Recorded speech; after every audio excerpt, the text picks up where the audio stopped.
Baik, Assalamualaikum ya. Salam sejahtera, salam GBN, salam Malaysia dan salam kuasa ketiga. Uh, jadi hari ini saya hendak buat satu live berupa ulasan. Ya, ini adalah berdasarkan permintaan setengah pihak untuk saya mengulas ya. Untuk saya mengulas situasi politik sekarang dan menceritakannya betapa situasi dia dari sudut apakah kedudukan sebenar kerajaan pimpinan Ismail Sabri dan sebagainya. Ya, jadi saya hendak beri ulasan benda ni dan minta semua share ramai-ramai dan juga bagi mereka yang ingin menonton semula live ni, malam ini saya akan adakan siaran ulangan di YouTube Regi JC Rita Udin. Baik, saya mulakan ya. Jadi ada orang bertanya saya lah, sebenarnya jika PRU 15 diadakan, apakah cerita mereka memberitahu saya, meminta saya untuk bercerita secara jujur ya, apakah kemungkinan bagi Barisan Nasional, Perikatan Nasional dan sebagainya. Jadi secara ringkas saya pun dah jelaskan perkara ni beberapa kali di dalam live yang lepas. Tetapi saya ingin mengemukakannya satu perspektif baru agar anda boleh menilainya ya. Dan saya tidak akan ambil banyak masa sebab kita dah nak maghrib ya. Jadi saya akan terus kepada point dan anda boleh bertanya soalan. Okey, jadi apakah kedudukan sebenar ya kerajaan sekarang dan apakah jika berlaku PRU 15 kerajaan ataupun Barisan Nasional, Perikatan Nasional ni boleh menang pilihan raya. Ya, okey. Jadi sekarang ni anda perlu tahu, sebelum pilihan raya ada dua jenis bentuk retorik yang dimainkan di media sosial ataupun dua jenis bentuk naratif yang kita akan jumpa di media sosial. Satunya adalah berpandu kepada fakta. Satu lagi berpandu kepada propaganda. Jadi tak kiralah pembangkang ke kerajaan ke, dia ada propaganda, iaitu perkara atau naratif yang dimainkan yang hanya untuk menimbulkan persepsi tetapi tidak semestinya berpandu kepada kebenaran. Satu lagi adalah naratif fakta, di mana naratif ini dimainkan berpandu kepada kebenaran dan segala yang dikatakan itu adalah nyata, jelas dan bukannya satu bentuk penipuan. Ya, jadi ada propaganda, ada fakta. Jadi di politik di mana-mana dunia ni, termasuk di Malaysia, kita tidak boleh lari daripada wujudnya propaganda di media sosial. Dan kerajaan juga terlibat dengan propaganda, khususnya kerajaan yang telah ditubuhkan oleh gerombolan ahli-ahli parlimen PPBM, PAS dan UMNO sejak langkah Sheraton. Jadi sekarang ni saya nak bawa anda kembali kepada zaman Najib sebelum PRU 14. Jadi pada ketika itu kerajaan terlalu bermain propaganda, khususnya dalam isu 1MDB. Ya. Jadi apabila isu 1MDB meletup dan apabila bukti-bukti sahih berkenaan dengan aliran dana tertentu yang menunjukkan ada penyelewengan yang berlaku dalam SRC, dalam 1MDB, Najib dan Barisan Nasional menggunakan propaganda untuk menangkis dakwaan. Ya. Dan apabila ada pihak-pihak tertentu cuba membuat siasatan, contohnya Peguam Negara, dia wujudkan Special Task Force, ya. Najib menghentikan Special Task Force itu sebab dia kata agensi-agensi seperti SPRM, PDRM melakukan siasatan-siasatan dia, jadi dia tak payah menubuhkan Special Task Force. Jadi ini adalah satu bentuk campur tangan yang dilakukan oleh Najib. Kemudian apabila ada kertas dakwaan yang telah disediakan, kita diberitahu kertas dakwaan itu dipalsukan, tetapi sehingga hari ini tidak ditunjukkan bukti, malah tidak ditunjukkan kertas dakwaan itu dan tang mana ianya dipalsukan. Ya, dan selepas itu disebabkan Najib kata, oh kononnya mereka merancang untuk jatuhkan saya, mereka merancang untuk gunakan dakwaan palsu untuk jatuhkan saya, maka dipecatnya peguam negara. Dan seterusnya diubah, ya, pihak-pihak tertentu dalam kerajaan. Ya, jadi kalau peguam negara cuba membuat siasatan tetapi dipecat dengan alasan dia ni hendak menjatuhkan saya, jadi tak ada gunanya peguam negara, kerana peguam negara akan sentiasa takut dengan Perdana Menteri dan akan hanya setuju dengan Perdana Menteri dan akan beritahu bahawa Perdana Menteri tidak bersalah. Jadi semua ini berlaku pada zaman Najib. Dan mindset, ya, cara berfikir ahli-ahli politik UMNO ni pada masa tu adalah rakyat ni mudah ditipu. Rakyat ni kalau kita cerita propaganda, lama-lama mereka akan percaya. Jadi ahli-ahli politik UMNO tidak sangka bahawa rakyat dah matang. Bukan seperti zaman 90-an, 80-an di mana mereka boleh ditipu dengan propaganda. Sebab adanya internet, media sosial dan sebagainya, mereka dah cukup matang. Dan rakyat zaman sekarang ni, mereka melihat benda ni, mereka membuat analisis dan mereka bukan mudah ditipu. Jadi rakyat lihat pelik. Awak Najib ni dia mencampuri urusan siasatan terhadap dia pecat peguam negara, ya, dia tidak ingin menjawab soalan-soalan yang diajukan berhubungan MDB dengan ikhlas. Banyak yang ditangkis, dan apabila ada pihak melakukan siasatan, ada siasatan dihentikan, special task force, ada pula pihak yang dipecat dan sebagainya. Jadi kepercayaan rakyat terhadap pemimpin-pemimpin UMNO ni makin berkurang, ya. Dan bukan hanya sebab skandal YMDB. Pada ketika itu, kos sara hidup melonjak naik ke tahap yang tidak masuk akal. Ya. Jadi apabila ditanya kepada kerajaan, kerajaan kata, oh, aliran dana aliran terus dana asing ke negara ni bagus. Ya, nisbah hutang kepada GDP bagus. Kemudian ekonomi bagus. Semua ni adalah istilah-istilah ekonomi yang tidak difahami oleh orang biasa, orang kampung. Bagi orang kampung, orang biasa, yang lebih penting adalah berapa saya nak bayar untuk beli ayam, berapa saya nak bayar untuk beli telur, berapa saya nak bayar untuk beli ikan, berapa saya nak bayar untuk beli kangkung. So ini adalah pertimbangan orang-orang biasa. Jadi mereka tak nak dengar ekonomi baik ke, banyak mana bilion masuk ke dalam negara ke, itu semua tak penting bagi mereka. Yang penting ni, apabila mereka melihat makin susah untuk mereka hidup, untuk beli barang, dan gaji minima tidak naik, hidup mereka makin terseksa. Tapi bila buka internet, nampak pemimpin-pemimpin UMNO dalam Facebook semua menonjol-nonjol kekayaan mereka, dengan Perdana Menteri pula terlibat dalam satu skandal berbilion ringgit, dan kemudian apabila ditanya soalan, dia tidak ingin jawab dengan baik, dan kemudian apabila ada siasatan dilakukan terhadapnya, dia hentikan siasatan tertentu dan juga memecat peguam negara. Ini yang orang lihat. Ya. Jadi disebabkan perkara ni dan disebabkan UMNO tidak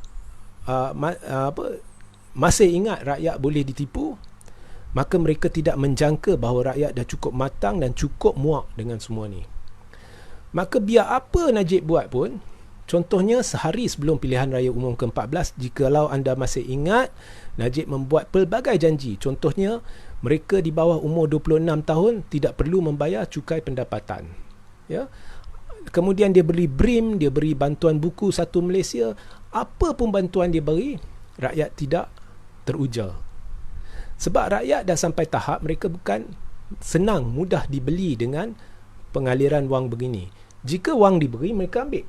Tapi mereka memikirkan jangka panjang. Ya, takkan kerajaan akan sentiasa beli wang ini, dan adakah wang ini cukup untuk kita menyara hidup kita setahun dari sekarang, 2 tahun dari sekarang, 5 tahun dari sekarang. Jadi mereka memikirkan jangka panjang. Rakyat dah lebih matang. Dan mereka melihat pihak yang menyebabkan keadaan mereka terhimpit adalah pihak yang menonjolkan harta mereka, pihak yang sedang berfoya-foya di media sosial, menunjukkan betapa kayanya mereka, dan Perdana Menteri terlibat dalam skandal-skandal besar. Maka dengan itu Barisan Nasional kecundang pada pilihan raya umum ke-14. Ya, buktinya rakyat dah matang dan rakyat dah cukup muak. Apabila Najib beri duit, dia orang tak teruja. Kemudian Pakatan Harapan pula, mereka PKR dengan DAP selama hampir 20 tahun mereka memberitahu penyokong mereka, Tun Dr. Mahathir Mohamad ni orang jahat kerana memenjarakan Anwar Ibrahim. Tapi pada saat terakhir 2 tahun sebelum PRU14, DAP PKR semua bersalaman dengan Tun dan mengambil Tun sebagai sebahagian daripada Pakatan Harapan. Penyokong-penyokong Pakatan Harapan menerima perkara tu kerana mereka dah cukup muak dengan kerajaan. Sebab DAP, PKR semua dah tahu kita dah sampai satu tahap, kerajaan ni dah cukup teruk, UMNO dah cukup teruk, kita tak payahlah berpropaganda lagi. Kita hanya cerita kebenaran. Sebab apabila kita cerita kebenaran, rakyat akan tahu kita cerita kebenaran sebab setiap orang terkesan dengan perkara yang kita cerita ni. Jadi apabila kita cerita UMNO ni rakyat seksa tapi mereka sedang bermaharaja lela dengan kekayaan mereka, dengan menonjolkan kekayaan mereka, rakyat nampak, setiap orang terkesan dia sendiri nampak dengan mata dia sendiri benda ni yang mereka cerita ni benar. Kalau mereka kata dalam pada pemimpin-pemimpin kerajaan ni terlibat dalam skandal berbilion ringgit, rakyat di bawah ni nak beli barang pun susah sebab harga barang meningkat dan gaji minima tidak naik, rakyat setiap seorang tu melihat benda ni benar, benda ni bukan propaganda. Jadi amat mudah bagi DAP, PKR, PPBM semua untuk berjuang ya bagi menumbangkan UMNO. Sebab setiap satu yang dicerita rakyat tahu ianya satu kebenaran. Jadi apabila kebenaran terlalu menonjol dan apabila kebenaran itu dapat dilihat dengan mudah dan jelas oleh setiap seorang pengundi, amat sukar bagi kerajaan membeli undi dengan menyogok wang. Kerana rakyat akan ambil wang tapi dia akan memikirkan apa yang dicerita oleh pembangkang. Benda tu benar. Kami terkesan. So pembangkang kata kalau rakyat beri kerajaan beri hang duit tapi jangka masa 5 tahun 10 tahun akan datang, macam mana pula masa depan anda? Macam mana anda nak merancang? Takkan nak setiap hari berharap dari kerajaan. Setiap seorang menilai apa yang dikatakan dan mereka mendapatinya benar. Sampai mereka menerima Tun walaupun Tun diselar oleh DAP dan PKR selama hampir 20 tahun. Jadi itu buktinya rakyat dah terdesak, rakyat dah letih, rakyat dah muak, rakyat inginkan perubahan. Jadi itu yang berlaku sebelum PRU14 dan ini adalah sejarah dan ini adalah fakta. Okey, sekarang dah habis PRU14. Lepas tu berlaku langkah Sheraton. Berlaku pengkhianatan besar-besaran melibatkan pemimpin-pemimpin UMNO, PPBM dan PAS. Ya. UMNO kata dia tak boleh kerjasama dengan Azmin. Tetapi untuk menjayakan langkah Sheraton, UMNO telah bersekongkol dengan Azmin. Muhyiddin kata dia malu sebab UMNO meletakkan seorang penjenayah sebagai bos dia. Tetapi Muhyiddin bersekongkol dengan mereka untuk mengekalkan gerombolan ini dalam lingkungan atau lingkaran kuasa hari ini. Jadi semuanya menipu dan rakyat lebih matang dari PRU14. Jadi mereka lupa bahawa rakyat menilai, rakyat dapat melihat. Ya. Dan harga barangan hari ini kian menggila. 10 kali ganda lebih gila dari sebelum PRU14. Dan apabila mereka lihat kerajaan ini tidak mampu menangani isu peningkatan harga. Jangan cerita peningkatan harga. Benda-benda mudah pun dia tak mampu menangani. Isu banjir, isu kesihatan, ya. Dan kemudian mereka lihat kerajaan seolah-olah melindungi Ketua Pesuruhjaya SPRM. Ya, fakta-fakta yang telah ditimbulkan oleh pembangkang adalah benda yang benar, yang logik, yang semua dapat baca, nilaikan. Mengapa tak rehatkan Ketua Pesuruhjaya SPRM? Bagaimana boleh biarkan dia terus jadi Ketua Pesuruhjaya sedangkan pihak Suruhanjaya Security melakukan siasatan? Bagaimana boleh biarkan dia mengetuai siasatan terhadap Suruhanjaya Security dalam pada Suruhanjaya Security melakukan siasatan terhadap dia. Itu dah dikira campur tangan. Itu dah dikira menakut-nakutkan Suruhanjaya Security. Semua rakyat dapat melihat peguam-peguam, aktivis-aktivis, pemimpin-pemimpin pembangkang apabila memainkan naratif Azam Baki, ianya bukan propaganda. Kalau anda baca, ianya fakta demi fakta demi fakta. Malah sudah lari dari kelaziman perundangan apabila Azam Baki tidak direhatkan. Apabila kerajaan enggan menubuhkan Suruhanjaya siasatan bebas. Jadi rakyat melihat kerajaan melindungi Azam Baki. Rakyat juga melihat SPRM atau Azam Baki melindungi pemimpin-pemimpin kerajaan. Ya, apabila ketua polis negara bercakap di depan berjuta rakyat Malaysia, dia beritahu ada pemimpin kerajaan yang melakukan rasuah dan salah guna kuasa, SPRM kata itu isu dalaman. Ya, jadi ini dah satu skandal besar melibatkan salah guna kuasa pemimpin kerajaan. Malah lebih teruk dari zaman Najib, sebab seolah-olah SPRM dengan kerajaan bersubahat satu sama lain di mana jenayah ditutup. Jenayah pemimpin kerajaan ditutup. Jadi situasinya jauh lebih teruk daripada sebelum PRU14 dan rakyat lebih matang daripada sebelum PRU14. Ya. Dan apabila pembangkang memainkan isu ni sama seperti sebelum PRU14, rakyat dapat menilai setiap seorang apabila membacanya, dia tahu benda ni yang diceritakan adalah benar.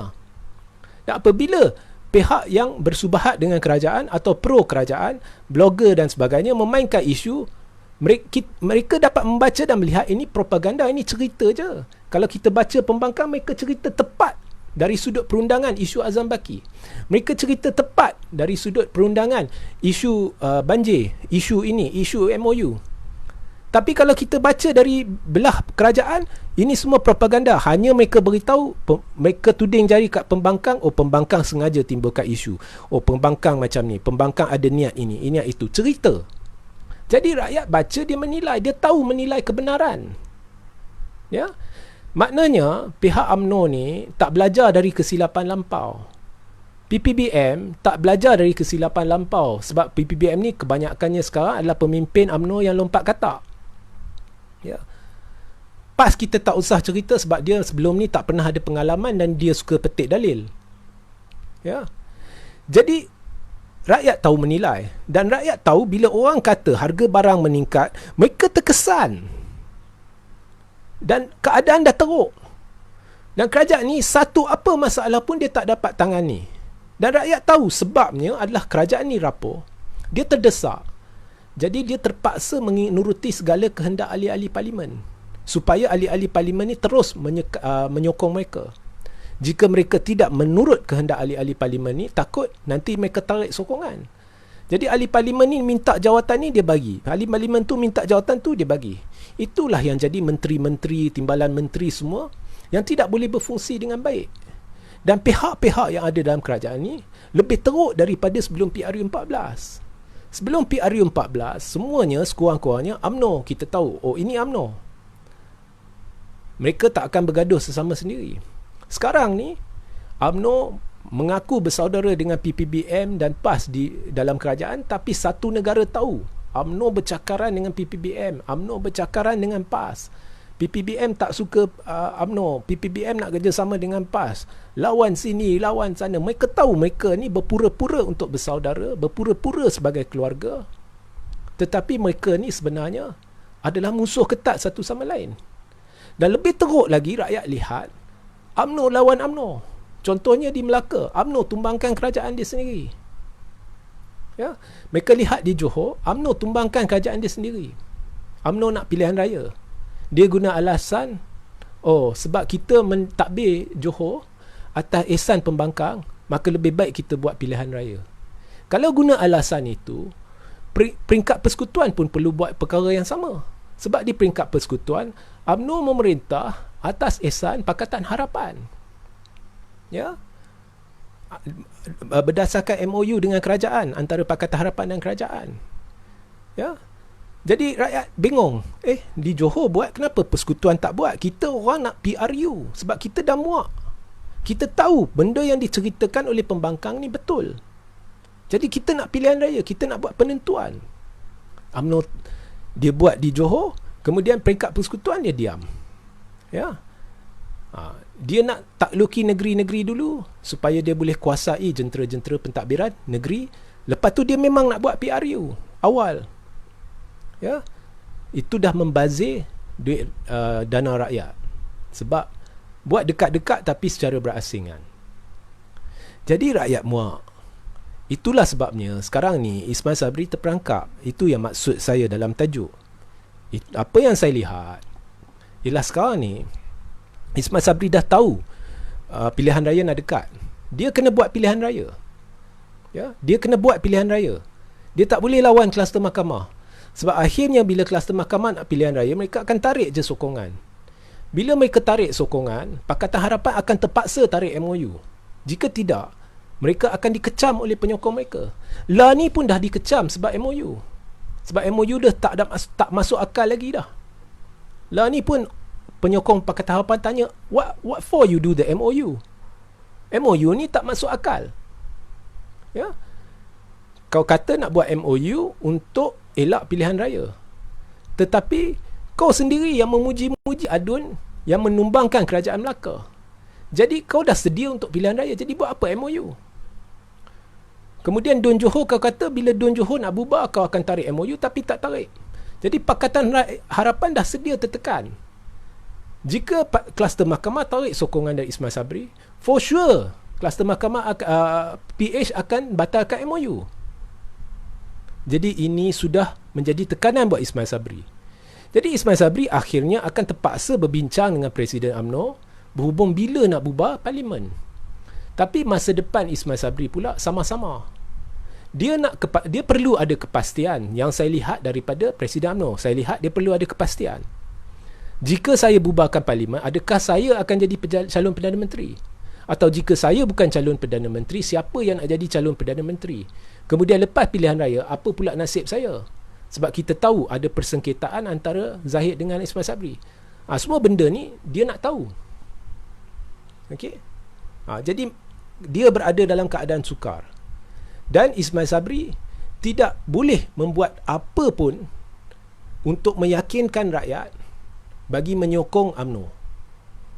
Sebab sejarah dah menunjukkan sekarang ni Ismail Sabri janji apa pun dia tidak dapat menyelamatkan keadaan.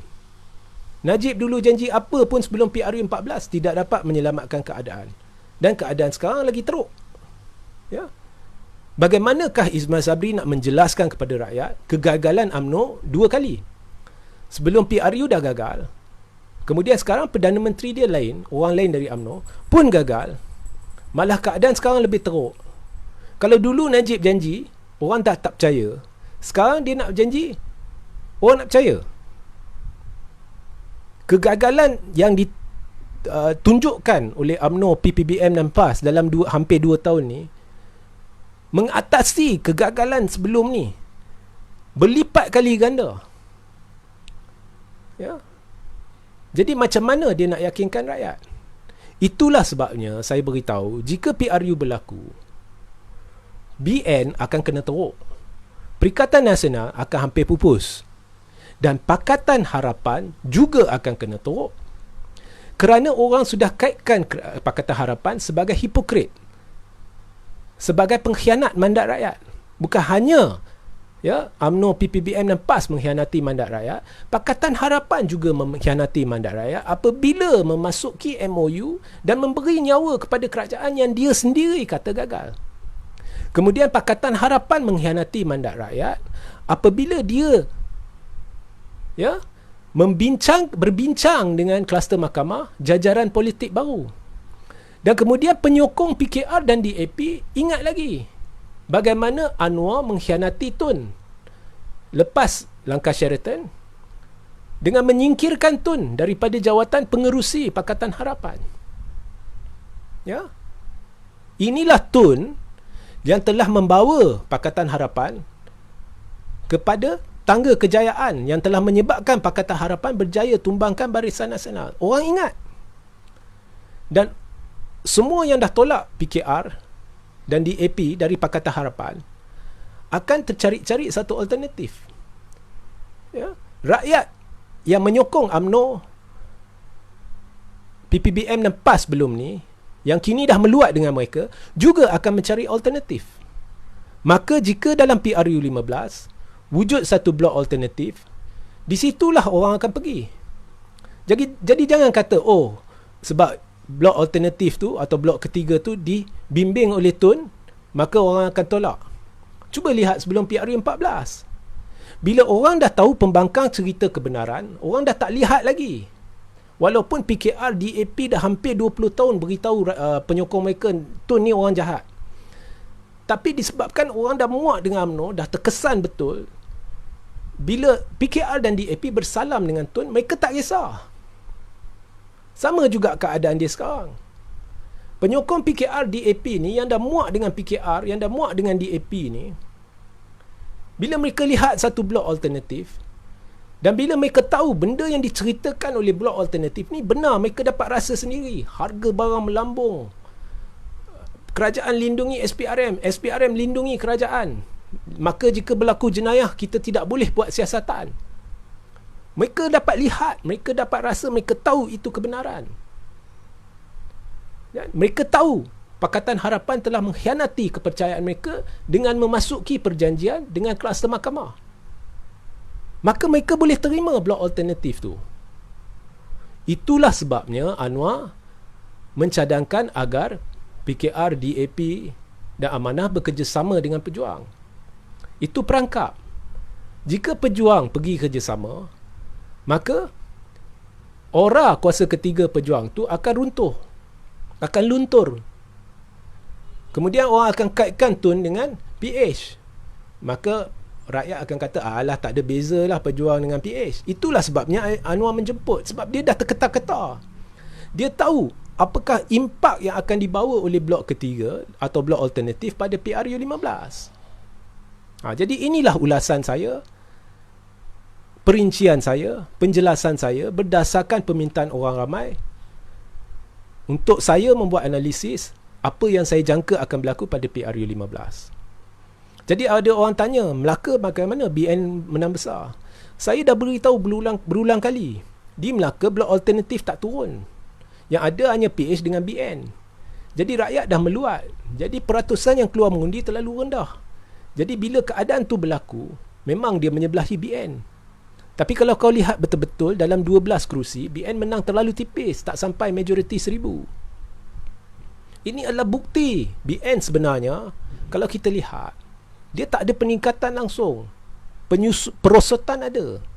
Jadi bila PRU 15 yang ditunggu-tunggu oleh orang ramai, saya yakin terlalu ramai akan keluar mengundi. Dan ini akan menjadi detik sejarah di mana BN, PH, PN akan kena teruk. Jadi apa yang BN dengan PH harapkan sekarang, sebab mereka memang dah nak bekerjasama selepas PRU, ya, mereka mengharapkan jumlah undi PH dengan BN mengatasi jumlah undi blok ketiga, supaya BN dengan PH boleh cuba mendapatkan sokongan GPS dan parti-parti kecil lain untuk bentuk kerajaan. Ya.